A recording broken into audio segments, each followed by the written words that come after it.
It's about you coming to the truth of who you are on a core level and seeing this through sober eyes.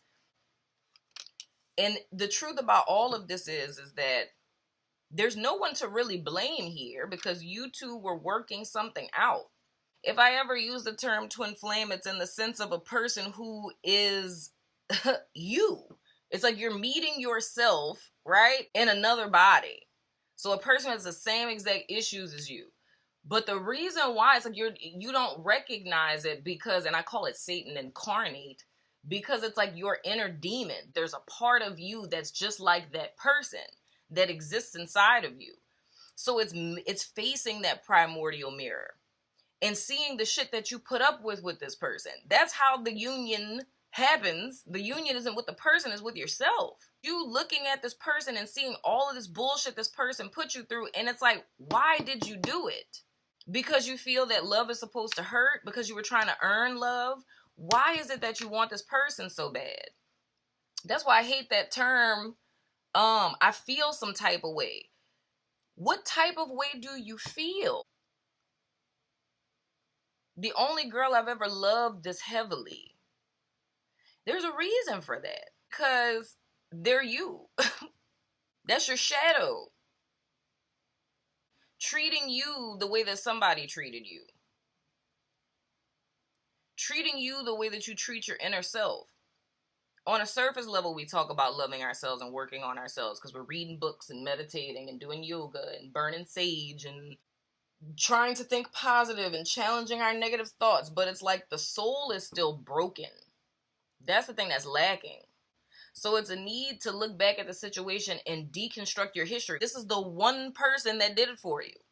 The one person that hit you in a way that another person never did. That lets me know that you're at the point of like breaking in a good way.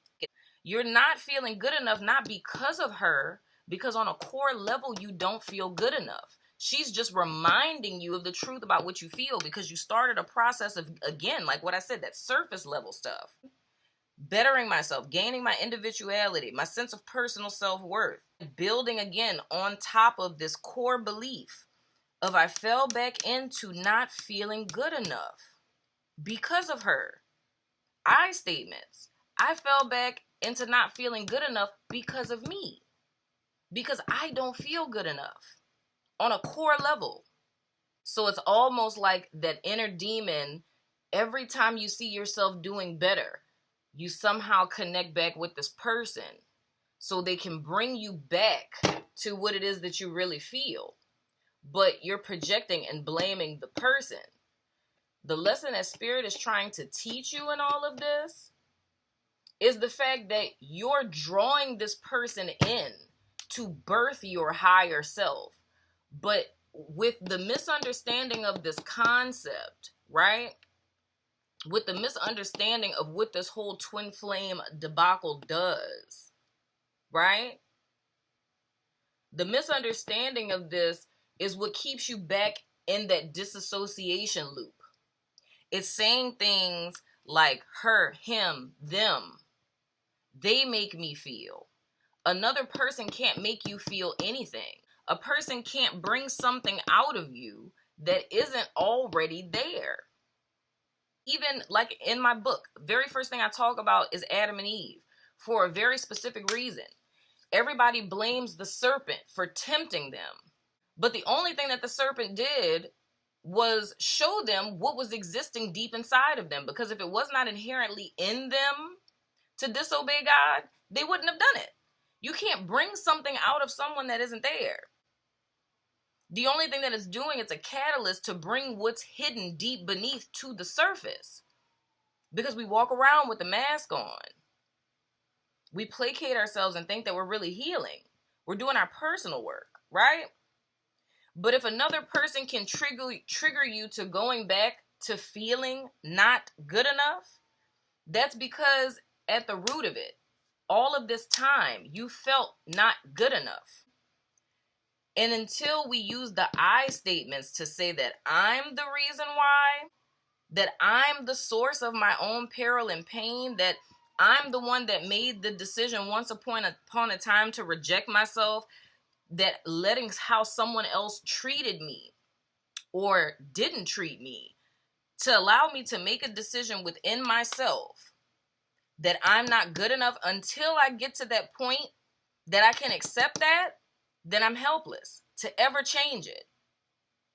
So the whole root of the problem with this situation is the fact that we're able to perpetuate our pain by blaming the other person for where we are.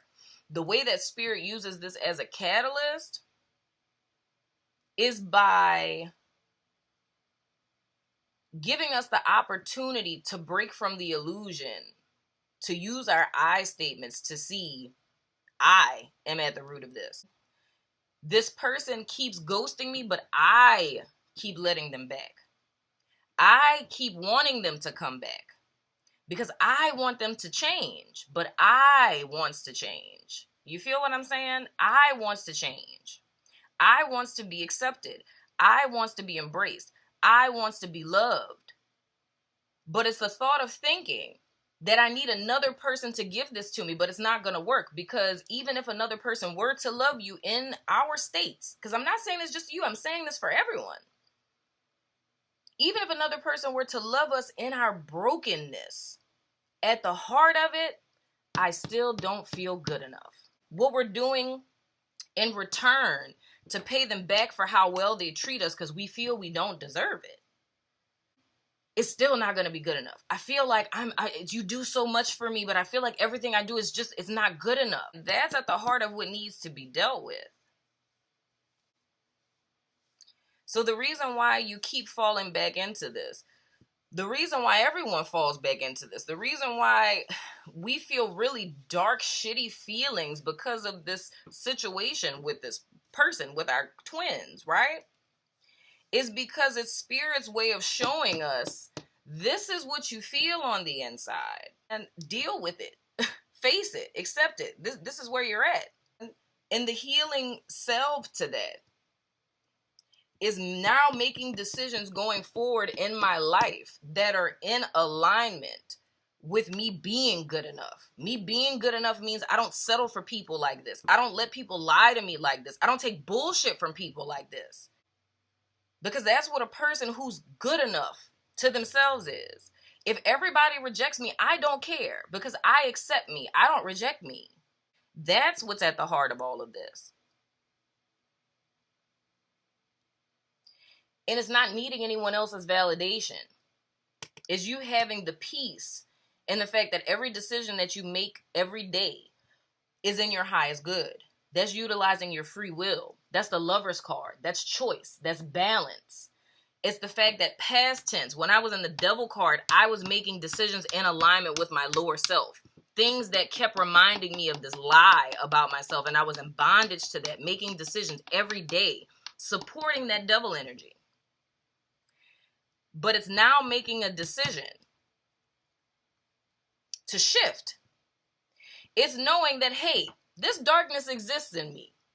At one point in time, yeah, I did make shitty decisions, but I learned a lot from it. But the thing that I know is now I'm good enough, and every decision I make is in the direction of good enough. And that's only up to the individual to be able to do such of a thing. And it takes work, because it means every day when you make a choice to do something, like I always talk about the end goal. If the end goal is my higher self, if I can separate between low vibrational energy and what that looks like, shame, guilt, hatred, envy, jealousy. You know what I'm saying?